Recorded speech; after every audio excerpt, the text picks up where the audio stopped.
All right. Well, thanks for joining us. Good afternoon. I'm John Cheslick, Senior Vice President for Veolia. Welcome to this webinar, which is presented by Veolia North America, Municipal Water. We're going to cover alternative approaches that clients have used for repairs, replacements, and upgrades to their utility infrastructure. First, before we begin the webinar, let me cover some administrative items. The video today will be recorded.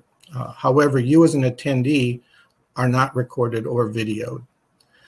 The chat function is open, and the chat function is there for you to submit questions, but the chat is not shared. So don't worry if you don't see others in the chat box if you're asking a question or seeking some input. I'll be the moderator, and I'll moderate that chat box as we go forward. We'll answer questions that are presented in the chat box at the end of the presentation from those submitted, and we'll take those as long as time will allow. We're anticipating having 10 to 15 minutes available for Q&A at the end of this session. As you watch the webinar, you may notice that the speaker's pictures will change locations during the slides presentation. You may see me disappear so that there's more room on the screen for the slides and the presenters. There's not a problem with your computer when you see those things occurring. The changes, location, and the disappearing has helped to enable you to see both the materials and the presenters.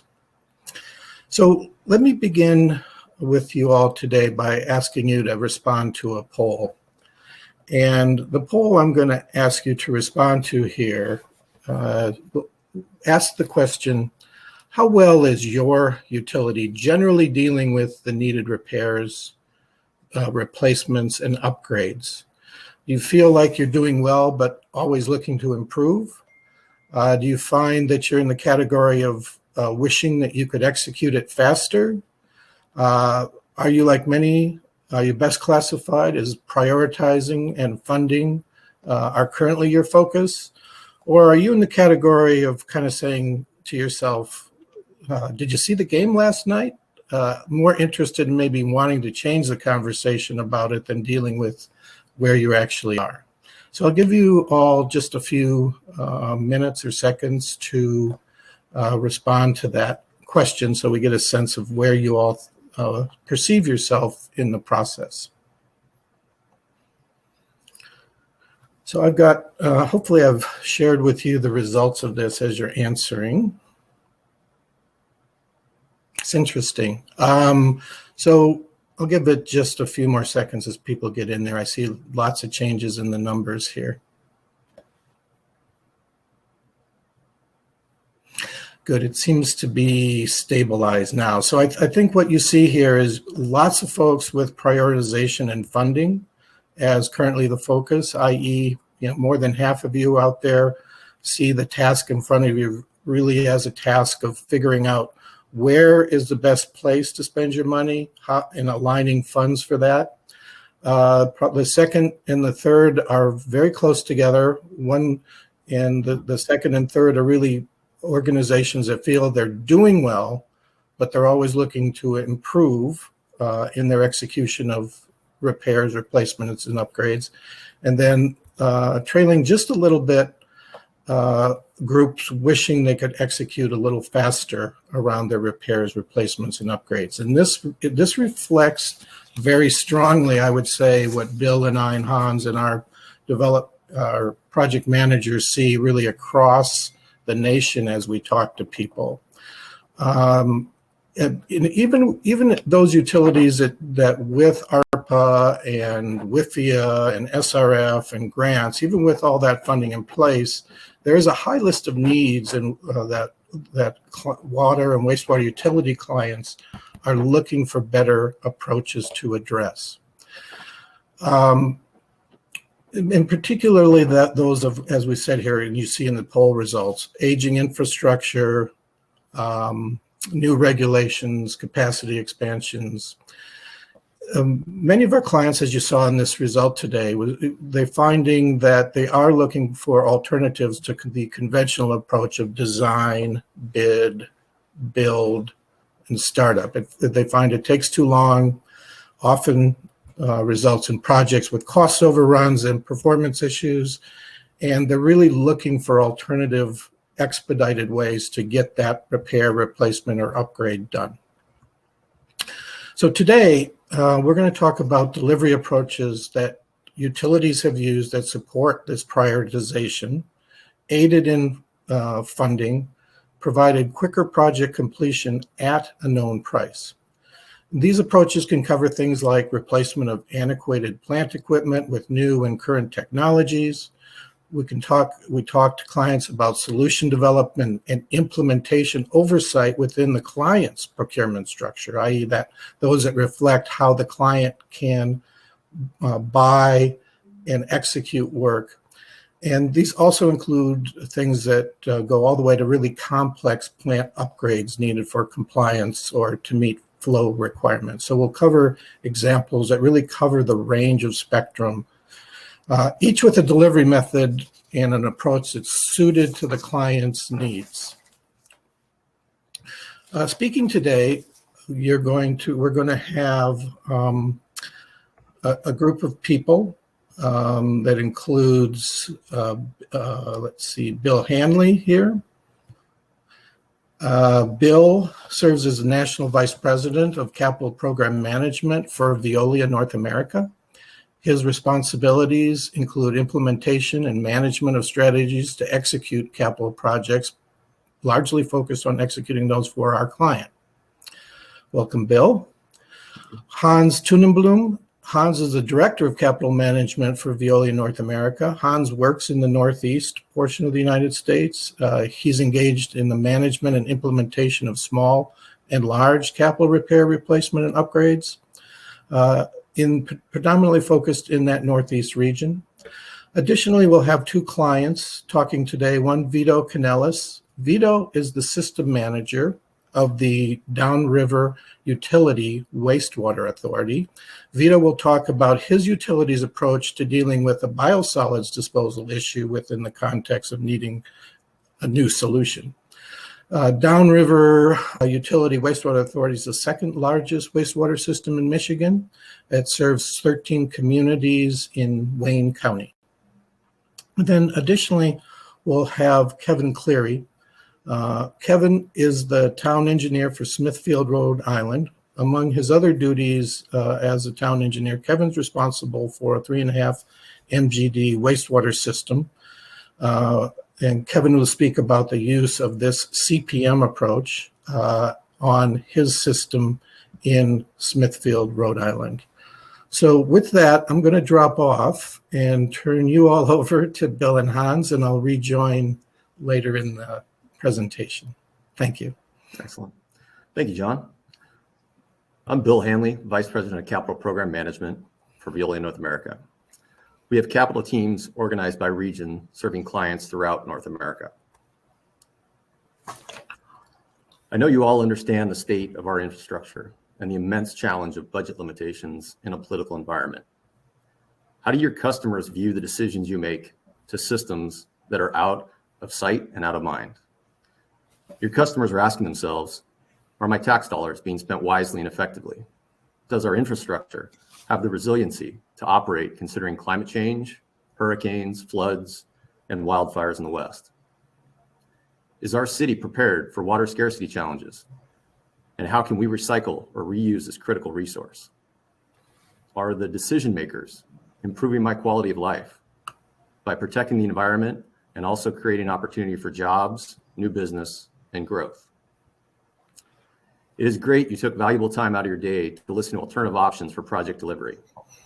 Our clients have seen success in answering the following questions. How do you prioritize your system needs and capital investment? And how do you create procurement strategies to maximize project success? The conventional design bid build. We've all seen or lived through a nightmare design bid build project. The engineer rushed the design with numerous conflicts and issues. the low bid contractor was 15% low, and the second bidder. And the only question you can avoid litigation when the project is a year late and total cost exceeds second or even the third bidder. For a couple of examples, there was a project where the electrical subcontractor ran a simple conduit fill query and found that something like 30% of the conduits did not meet NEC code requirements and needed to be upsized. Unfortunately, this was after the underslab duct banks were completed. In another project, the general contractor submitted a hard bid for a plant upgrade with two separate sections of 48-inch sewer line, one 1,500 feet long from the east and another 1,500 foot long from the west. Unfortunately, the estimator only picked up one of those two. One other instance, on a multi-contractor site, there was a prime contractor who came back with a vengeance due to a large hit they took on a project. So what transpired is they were committed to reconciling that issue on the following project. So we had a similar sized project, and they had 6 folks in the office. This other entity had a 9-wide trailer with 100+ engineers writing a variety of RFIs, design conflict letters, and delay notices. The project was littered with change orders, and following litigation, the contractor ended up making up for the project. So really, with this recipe for conflict, why should we evolve? Is there a better way? Here are some of the features and benefits our clients have seen with the alternative of capital program management delivery. A streamlined contracting process when compared to traditional design bid build procurement. The benefit is accelerated implementation. You avoid extended procurement periods for both design and construction services. Working in parallel, we collaborate with project stakeholders to facilitate early selection and procurement of critical long lead equipment. That drives schedule and cost savings. As the schedule is compressed, contractor management and overhead costs are reduced. Optimizing the design. There is a full team of experts, construction, engineering, operations, and equipment specialists, representing the full suite of disciplines to optimize the design. What is the benefit? It is an effective balance of quality and cost. You get the optimal balance that achieves your objective and stays on budget. Operations optimization. The design and equipment layouts allow easy access for maintenance while maximizing automation and performance, which drives an asset lifecycle approach. Customers recognize our long-term vision to optimize chemical use, improve electrical efficiency, and reduce labor costs. That equals lower overall lifecycle costs. And building an effective partnership. We work to make the project fit your budget. The key is collaboration. With the right input and oversight, we eliminate the extras, giving the result you need at the price you budgeted. Funding and financing. Many of our customers have been successful with low interest loan options and alternative funding sources to support their capital investment. Other clients have reached out to request support with ARPA federal funding. Many of you are very familiar, but it's important to understand the application, schedule, permitting, and execution requirements.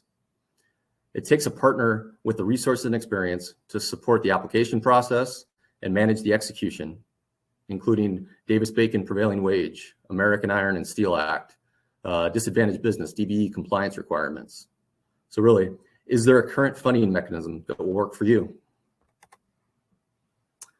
Hans, do you want to talk through some of the delivery method details? Yeah, sure. Thanks, Bill. I appreciate it. My name is Hans Tunebloom. As John mentioned, I'm director of our capital program management team here in the Northeast, and I think we can all agree here as water professionals that we're facing the challenges of reliable, cost-effective water and wastewater services, and we're all facing aging infrastructure, increasing regulation, and limited staffing and expertise. And our CPM, we have some options to address all of those concerns that we have. So what is it? Well, first, we take your contract. Typically, we work with an existing contract and we provide an add-on to assign additional work for capital upgrades. And in certain cases, we'll take, the contract doesn't provide for all those provisions, and we'll have an add-on as a standalone agreement or a contract amendment. So we're trying to work within, the confines of the agreements that we already have in place. And there's as with everything, there's flexibility. There's different structures to handle these upgrades that are needed. In some cases, we come in, we act as an owner's agent, working on behalf of the owner, and the owner still holds, some of the contracts, some of the engineering, some of the contract, or some of the procurement. And our preferred method and the most common method is to provide a completely integrated design build, progressive design build and startup service. So what we do is we will come to your site. We've been working with our operations teams. We come to your site and act as your representative and act as your experts. Often we will purchase equipment using our purchasing power that Veolia has around the world for equipment, for engineers, and as well as contractors. And these projects, they are typically client financed, and our services are invoiced separate from our O&M agreements. So the CPM delivery, how does it work? Well, there's really three key areas of how this works. We have collaboration, we have schedule acceleration, and then we have cost certainty. And collaboration, just following up on what was said earlier with the the survey that went around, is nice to see that prioritization and funding is a priority. And so with the collaboration, often we Veolia or CPM comes in early, and we're engaged with the capital planning and that recommendation phase. So we work together with you early on during all phases of the project, from planning all the way through to startup. And this results in mutually agreeable solutions that benefit the customers.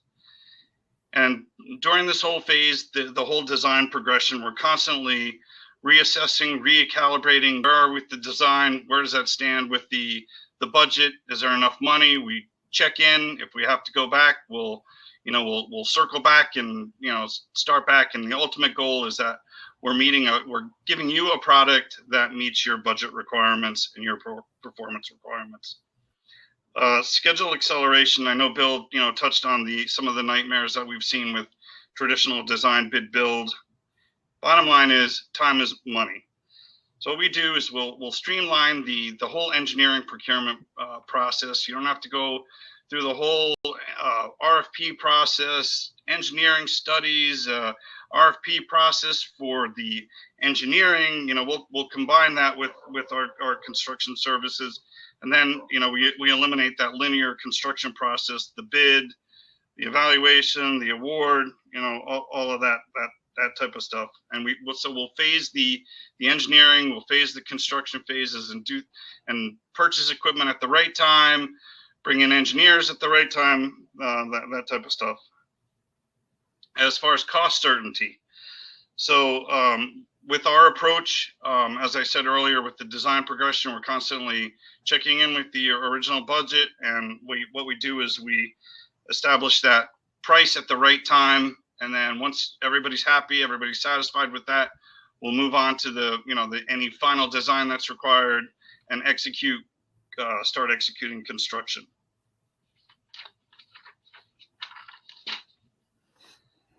And also this delivery system provides you lots of flexibility, because there's always, you're always facing that concern with what we refer to as wish lists. So, it would be great to have this, this extra control system, this modern starter system or something, something along those lines. We're able to look at that, and we can adjust the scope accordingly, or you'll understand what the cost impacts are of those types of additional requests. And you, as the customer, you will continue being involved in all of the decisions. You'll be involved in the appropriate risk assignment, and all of this while giving CPM the ability to manage the constructability, manage the schedule, value engineering, and all the costs to meet the desired income.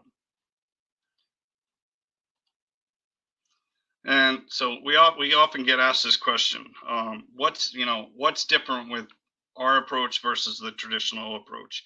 And I think Bill covered it, with his slide quite a bit. But in today's world, both the traditional design bid build and even the fixed design build price, they've evolved into more of a collaborative approach. A common term is progressive design build. With that type of stuff, and I think you heard Bill talk about the linear, with the engineering, all that type of stuff, and then also Veolia, we come in and we provide you with a single point of responsibility.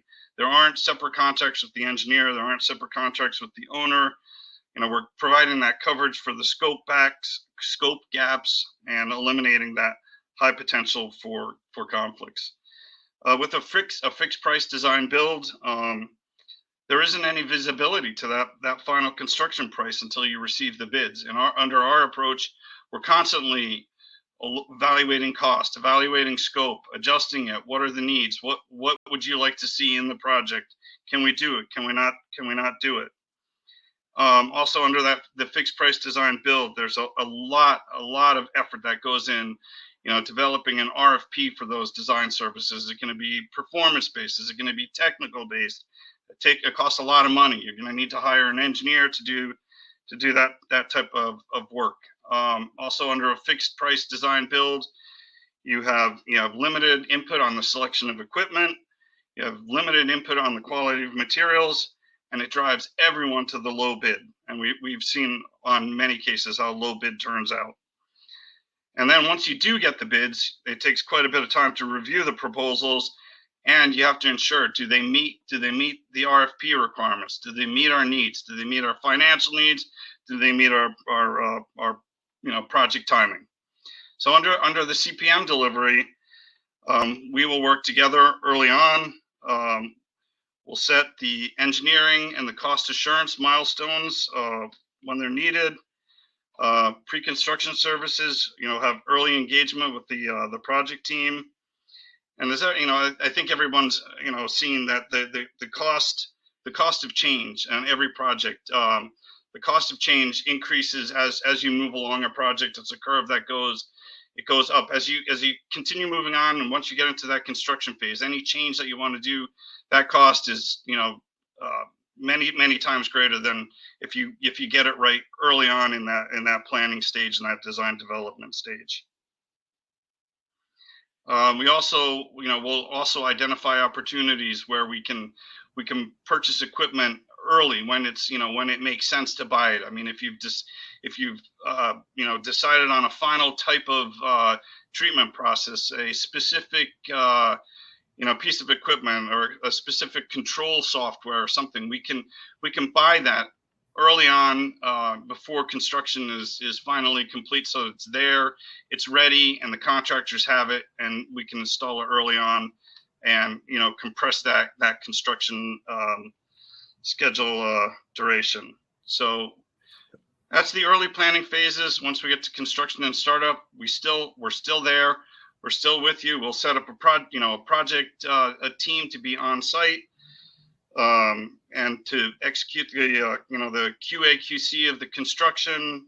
Make sure that's all done on time, and then it's a seamless integration of the commissioning, the startup, the performance testing. We work with you. We work with our operations team, and it's there aren't different entities. We're all one team, and it's a smooth transition into that phase. Sounds good. So a lot of times, people ask, how do you save money? And once again, I think it's just a repeat. It's collaboration, it's schedule acceleration, and it's cost certainty that you get from our approach. Yep. So so that's how it works. And now, John, I'm gonna turn it over to you, and we're gonna jump into some project examples. I think the first one, Hans, you're going to tell us about the Danbury, Connecticut project example? Yes, correct. Yeah, I am. So Danbury, Connecticut is a city that's about 55 miles northeast of New York City, population of 85,000 people. And interestingly, it was the center of hat-making in the 19th and earliest 20th centuries. Their mascot is the Hatters. And then also another fun point here that you'll see is so the plant, while was renamed to the John Oliver Memorial Sewer Plant in honor of comedian John Oliver, after a lighthearted social media exchange with Mayor Mark Boughton. Fortunately, we didn't have to change any of the title blocks on our drawings with that. But the wastewater plant, it's a 15.5 MGD activated sludge treatment plant. We have digesters and 21 sewer pumping stations. And the local operations, they've been awarded with several awards from the Conference of Mayors, NUIA, and US EPA. So my client, the city of Danbury, they were underway with the engineering of a major wastewater capital project to meet new phosphorus limits and to replace aging equipment. And the city they weren't satisfied with the results of the traditional design build strategy. And this old way of executing projects, it left the city with the project they could not deliver due to cost overruns.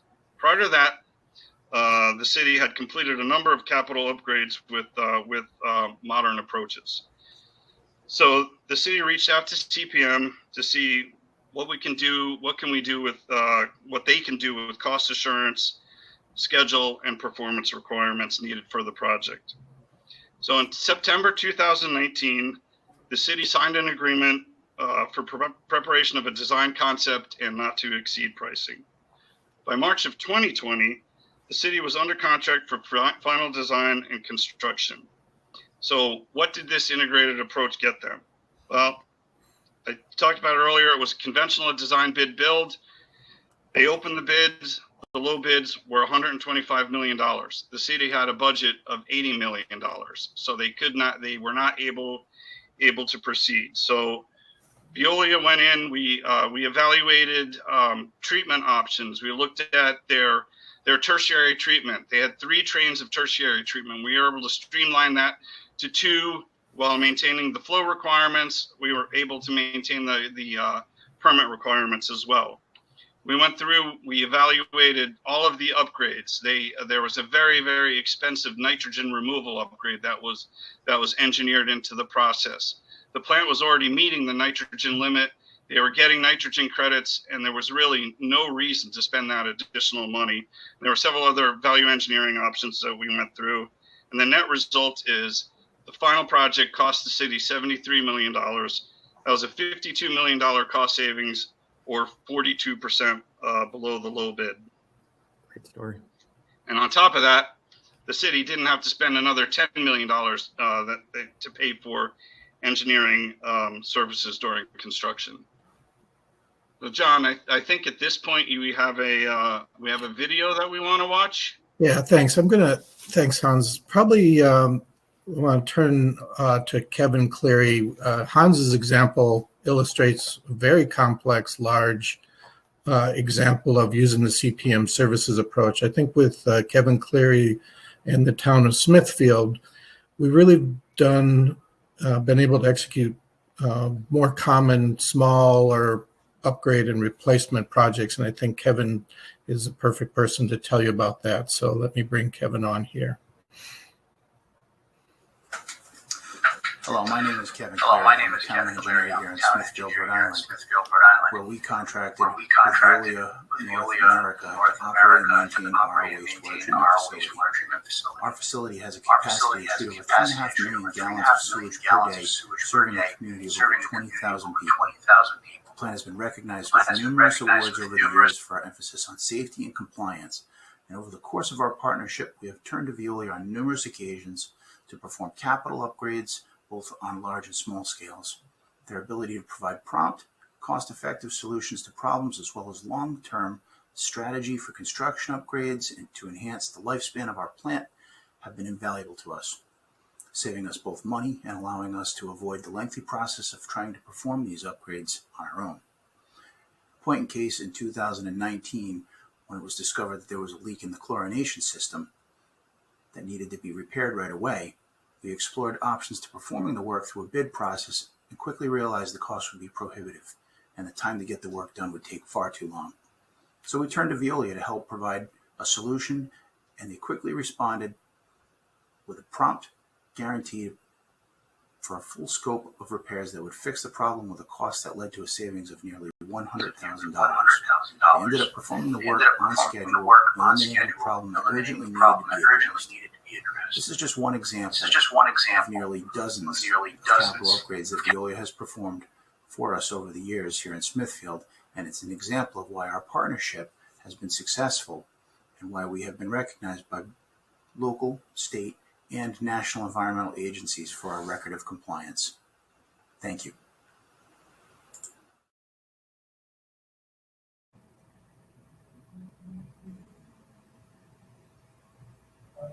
Thanks, Kevin. I think Kevin's example is a great example of a typical project that we do see under this methodology. I'll let Bill Handley talk about a project with the city of Rialto that we did on their wastewater treatment plant. Bill? Great. Thank you, John. In 2012, the city of Rialto, a community of 100,000 people in Southern California, with some financial challenges, entered a 30-year concession agreement for contract operations and capital management. There are 9 wastewater projects and 6 water system improvements in the original capital plan. The largest of these projects was a wastewater treatment plant upgrade. The facility was built as 5 standalone wastewater treatment plants. The project struggled to get off the ground as various engineering studies were conducted and cost estimates that well exceeded the available budget. After years of inaction with the traditional approach, there was an alternative. A progressive design build approach with qualifications-based selection to optimize scope and achieve the budget target really was the solution. The project was tracking months ahead of schedule when, following the final tie-in, it was discovered there was an error in the flow design of the partial flume. The downstream configuration of the flume created a backwater condition and rendered the flume inaccurate. This was a huge issue on the project and made me a true believer in design build.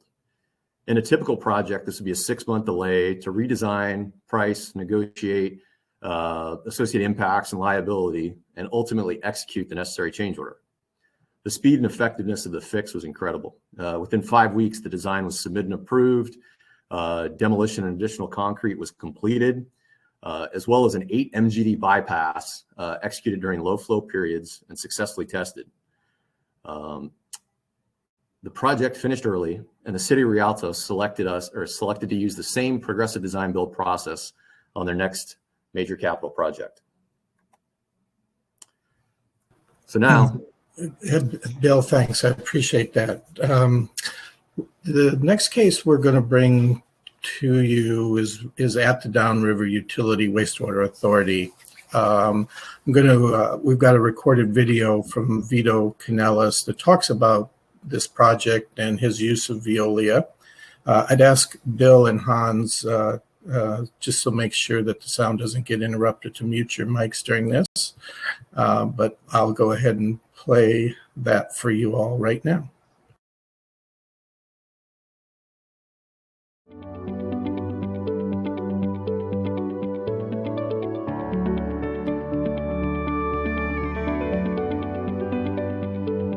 DUA brought Veolia in to help operate and manage the facilities. We developed a good working relationship. My name is Vito Canellis. I work for OHM Advisors. We're the system managers for DUA. In February of 2019, we got a letter from the hauler that disposes of the biosolids, the sludge, and they indicated that the landfills where they were sending it to, they had applied for a permit to expand the landfill and they were denied. DUA OHM, and Veolia recognized the critical need for a biosolids disposable alternative. One of the largest expenses of any wastewater plant is usually sludge handling. The sludge has been landfilled for years. Veolia brought together our capital program management team and biosolids experts to present a project solution with an accelerated schedule. Veolia developed a progressive design build model and educated DUA to the benefits of this delivery method, as their only prior experience was the traditional design bid build. Veolia was able to come to the board and bring some options for what could be done to handle the biosolids. In the meantime, Veolia had found another landfill that could take the sludge. Veolia CPM successfully helped lead the team through design development, risk mitigation, final negotiations, board approvals, and now execution. The team met the inherent challenges of removing old technology, constructing a better environmental solution, while maintaining ongoing operations of the facility, particularly challenging since the work is being constructed within the same space. So previously we were just dewatering using centrifuges. That results in about a 30% solids. So if you've got something you're hauling that's 30% solids, that's 70% water you're hauling. Costs a lot of money to haul water. We're installing 2 Biocon sludge dryers. We're going to take the sludge that's normally discharged from our centrifuges at 30% solids and dry it to over 90% solids. You're taking out a lot of water that is no longer being handled to the landfill. And of course, since you pay on weight, that's water that you're disposing of at a landfill that doesn't need to be there. So actually, over time, the project saves us money. The water weight that's removed equals over $1 million a year. But the beauty of this project is it's going to take a sludge that has no beneficial reuse, and because of the heat it's brought up to and the duration, it actually turns it into a Class A fertilizer, and we can use it for beneficial reuse out in the community.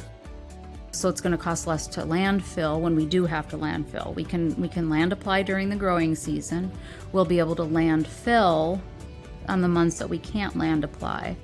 The project is on budget, and we look forward to finishing the project on schedule early 22. It's amazing what we've been able to accomplish. No shortage of challenges. The board, Veolia, all its staff, everybody has come together to solve those problems. And it's been a really good partnership. It's been a really good partnership. Happy with how it's all turned out. Happy with how it's all turned out.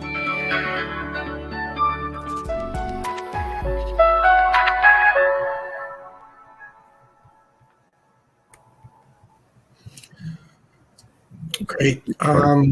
So that was a very different model. In that model, the client directly procured the equipment and the drying technology. Veolia's role to them, the supporting role to them, was based around being the owner's rep role, is what we would call it, or I'll say construction manager / owner's rep. So Bill, let me turn it back to you and Hans for the next example of this implementation. Great. Thanks, John. That was a great video. So our next example here is my client, the city of Taunton in Massachusetts. Taunton is about 40 miles south of Boston, has a population of about 60,000 people. Some interesting tidbits. Taunton is one of the oldest cities in the United States. It's actually founded in 1637 by members of the Plymouth Colony. And Taunton was also a historic center of the silver industry in the 19th century. So the wastewater facilities, they consist of a 9 MGD advanced secondary treatment plant, 39 sewer pumping stations, and in 2006, the city added 178 miles of collection system piping and 4,215 manholes to the service scope. And the city's operations, they've been recognized by the US EPA and the New England Water Environment Federation for several awards. So a little background here. So recently, once again, the city of Taunton, they executed an engineering and construction of subsurface work for a pumping station under a traditional design bid build strategy. They weren't happy with the outcome of this due to delays and cost overruns. The pump station, like many of this type, was built near a river, and execution of the excavation, the forming, and concrete resulted in many difficulties that were encountered by the low bid firm. So cost overruns and schedule delays were a result. So in the end, the project came in over budget and months behind schedule.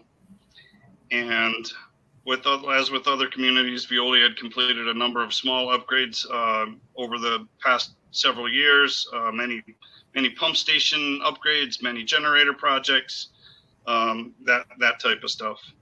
So the city, they reached out to CPM to see if they could get a cost competitive project with cost assurance, a known product, and an acceptable timeline for the delivery, because they had a series of wastewater treatment plant upgrades planned. So in June of 2021, the city executed the first construction agreement to upgrade the solids handling equipment. And the city was able to meet the project requirements and save the city of Taunton $1 million by being able to adjust the scope of the HVAC work and being able to reuse an existing gravity thickener cover.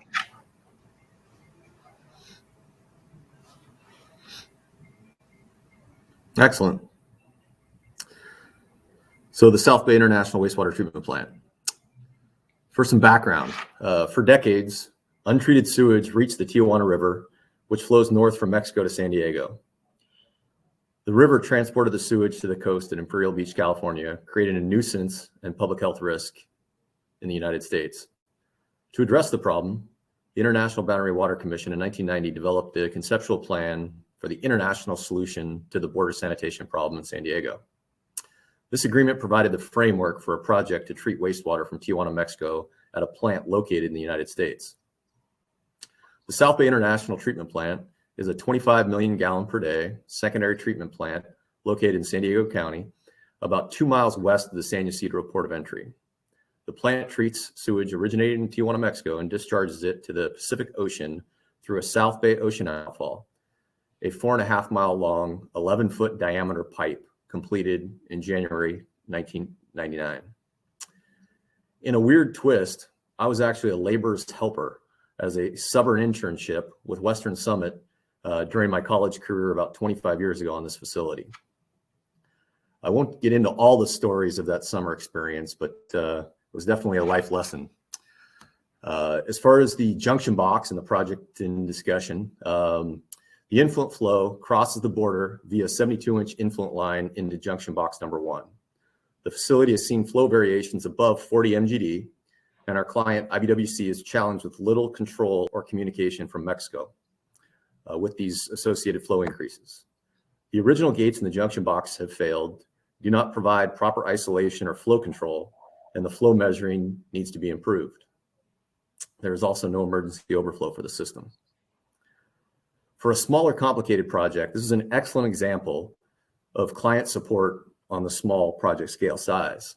In lieu of a complicated and costly standalone design procurement study, plan, iterative process, there is a better alternative. In concert with IBWC, we proposed a progressive design approach with a combined entity that does both engineering and construction to include 2 alternatives and firm pricing to be developed in an initial phase of 2.5 months. This will allow IBWC to secure funding and maximize value for the project. So another good instance of great collaboration with our clients on kind of a small project scale size. So Hans? Yeah, thanks, Bill. We'll wrap it up here quickly with the city of Leominster. Also been one of our clients for many years. Leominster is located north of Worcester, Mass, west of Boston. Probably most famous is the home of Johnny Appleseed. And then also it's the Pioneer Plastic City, and it's probably even more famous for the pink flamingo lawn ornament. So it's 9 MGD advanced secondary wastewater treatment plant. City has 42,000 wastewater customers and 14 sewer pump stations. We also operate the water system consisting of 3 water plants with a combined capacity of just over 7 MGD and 1 well field with about 1.6 MGD and 3 storage tanks. So the city of Leominster, they've actually been using progressive design build on all of their projects, or many of their projects, for many years. They've been very satisfied with that outcome. We continue working with the city of Leominster on their capital program. We've done anything, from small $100,000 pump station upgrades to, replacing clarifiers, replacing pumps, that type of stuff, to sophisticated multi-million-dollar plant upgrades. So just recently, the city of Leominster, they needed to replace their primary and secondary clarifiers. Originally, they were scheduled to be 2 separate projects. By engaging us early on in the design development, the construction layout planning, that type of stuff, we were able to combine those projects. We were able to buy 5 clarifiers all at the same time, and the pricing for the clarifiers came in $600,000 below the engineer's estimate. And also on a recent project, we went back, evaluated the layout of the aeration basins, and we were able to select and eliminate many gates, saving them another $500,000 in that project. So I just wanted to end it. Not every one of our projects is one of these huge projects. I mean, we do small projects. We do a combination of small and large projects, and sometimes they are full complicated progressive design build projects as well. So thanks, John. At this point, I'll turn it over to you for questions. Well, thank you both. Bill and Hans, thank you. I do have a list of questions that have been submitted here. So let me start through that list. The first question I have says, good afternoon, guys. I'm located in Canada. Is this program available for Canadian projects?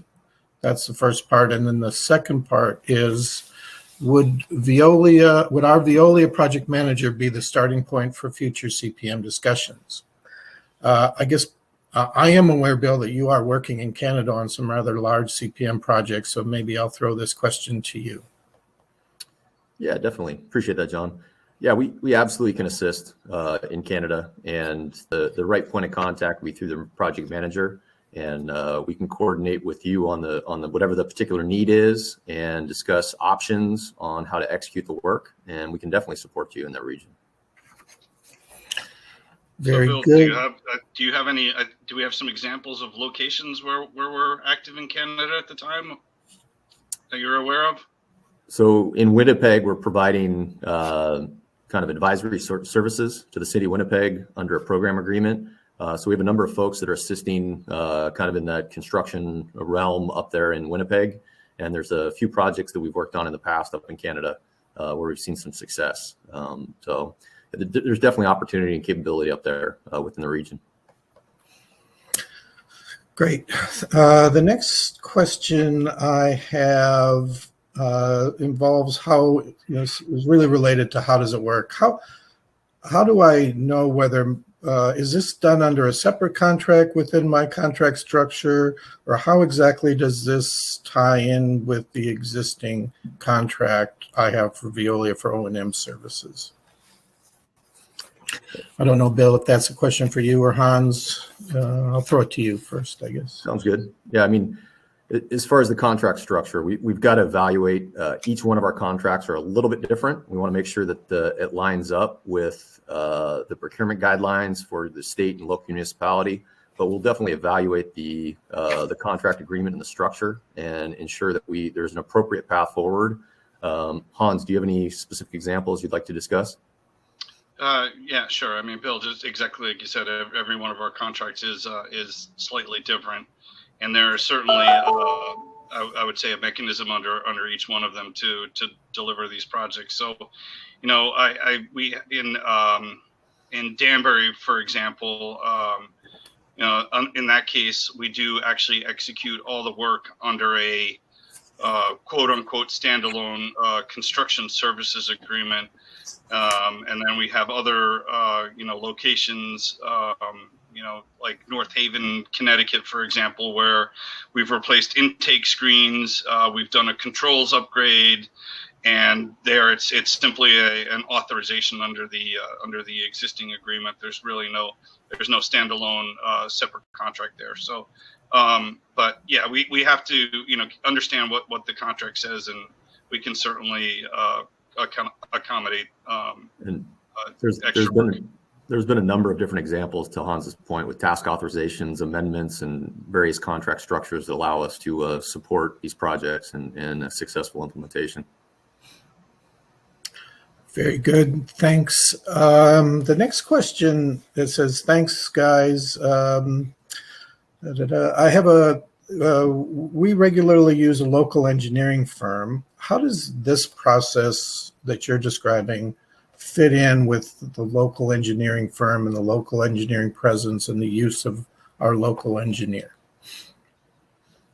It's a great question. I know Hans has some specific examples that he's used the local engineer to be successful. I think broadly, we want to ensure that we're bringing the best teams together. And if that local engineer has the best institutional knowledge of the systems and the capability, collaborating on the right structure and how Veolia CPM team can assist the framework for that particular project execution, we'll come together and come up with the best team and the best path forward. But I know Hans has a specific example you can talk to. Sure. No, Bill, I definitely agree. You know, we do want to take advantage of the, you know, the best expertise that's available. You know, certainly if there is a local engineering firm, you know, we welcome the opportunity to work with them. Now, once again, we have, you know, several examples where we've done that. You know, a small chemical feed upgrade where we had to add a coagulant in Seymour, Connecticut, for example. We teamed up immediately with the local engineer, and you know, just completed a small $200,000 chemical feed upgrade that we actually installed it on our own with our own personnel, and ensured that they could be in compliance with their phosphorus limit. Taunton, which is one of the stories that we shared there. You know, the city of Taunton, they have a long-standing relationship with a local engineer that they had selected to do all of the professional engineering services for the current capital program. We jumped right in, teamed up with them. We're working, you know, collaboratively with the city's engineer to complete the engineering. And in fact, in a couple of the projects, we've actually brought them under our contractual umbrella, quote unquote, to provide engineering services during construction. And then also finally in Leominster, Massachusetts, the city had been working with an engineer for quite a while. In that case, it continued the relationship with that engineer and used them as their owner's project manager. I mean, Veolia, we hired our own engineering firm, but the city, they wanted the services of their own owner's project manager. So, you know, many instances where we've teamed up with the local engineer. And I think, Hans, one other important point, our TMP folks. So behind us and in support of these projects are an additional set of eyes and ears with a high level of technical capability on process design and instrumentation and controls and whatnot. So that allows a very quality level of checks and balances as we're reviewing these engineering plans to ensure project success. And it's an incredible tool and a resource to ensure these projects are properly designed with the second set of eyes, if you will. So. That's a great point, Bill. I mean, Veolia does have a team of both national and international experts, all suited to many specialty water and wastewater upgrades that we'll bring in at the right time to review plans, review studies, review engineering documents to make sure that you're getting the customer is getting the best project with the lowest life cycle cost. Great. We're kind of winding up here. 5 minutes left. I may be able to take one or two more questions from the list here. I got a couple questions on, is there any, and these have a theme to them, is there any limitations of size or remoteness, I'll say it that way, of the facility? In other words, are you able to service and provide this service on smaller, more remote communities?